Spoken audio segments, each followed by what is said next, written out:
Hi, I'm Maggie Lake, your host for this special UN Global Compact series, Financing a Sustainable Future, CFO Insights. You'll hear from the chief financial officers who are part of a special task force convened by the UN. They are using their platforms and influence to reshape the future of corporate finance and invest to help achieve the Sustainable Development Goals and build a resilient future. This is CFO Insights.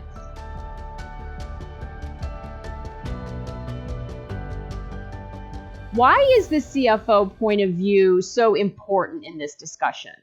There is this false dilemma that a sustainable company is a more expensive company, and being the CFO, I can tell you that is quite the opposite. A sustainable company is a company that is more efficient, that is a company that have less costs, that is a company that have less risk, and is also a company that attracts a cheaper cost of capital and demands a higher valuation. Why do you think that perception continues to persist when it comes to this topic? Now, more and more people are talking about sustainability. Before, a lot of companies like ourselves were doing a lot of sustainable initiatives, but not necessarily talking about it. And probably it was easier to dismiss that as being more expensive. But the more you dig into that, the more you start running your business in a sustainable way, the more you find out that actually it's a win-win. You have a better business, you have a more sustainable country, a more sustainable society, so you ended up benefiting everyone. Now that there is more awareness and more companies are coming out and saying, listen, we're not just doing sustainability, ESG, as a project or as one part of our business, it's actually the core of our business. How has that changed things for you? Has it impacted the financial strategy?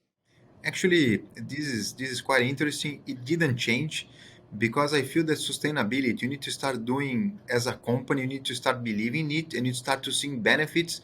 And then as a consequence, you might have some financial benefits, you might have the financial strategy might benefit from that. But if you try to do the other way around, it doesn't work.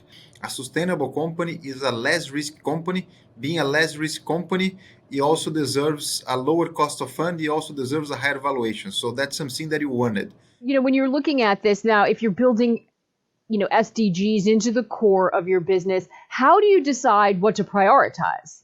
Normally, you should look at the ones that make sense from a business standpoint.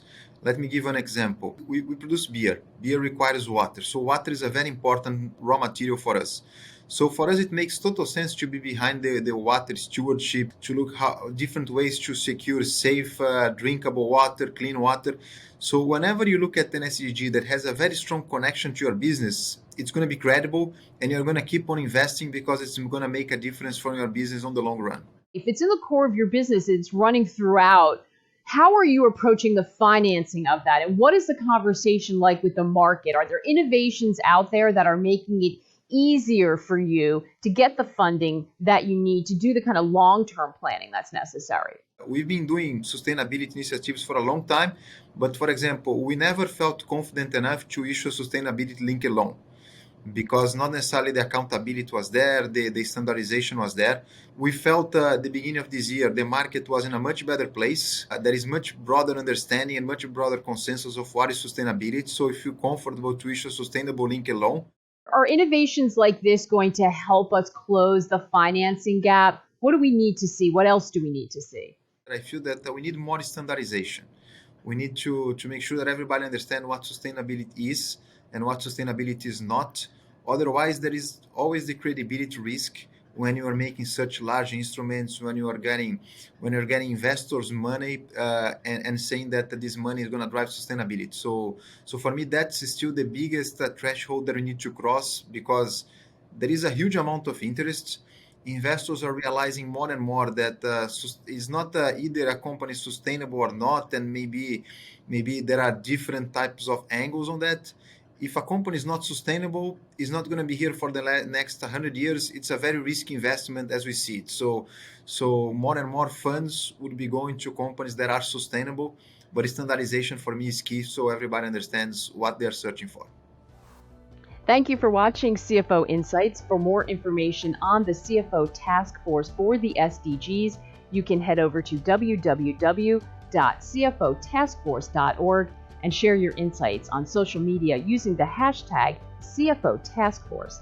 Don't forget to tag the UN Global Compact at Global Compact. We'll see you again soon.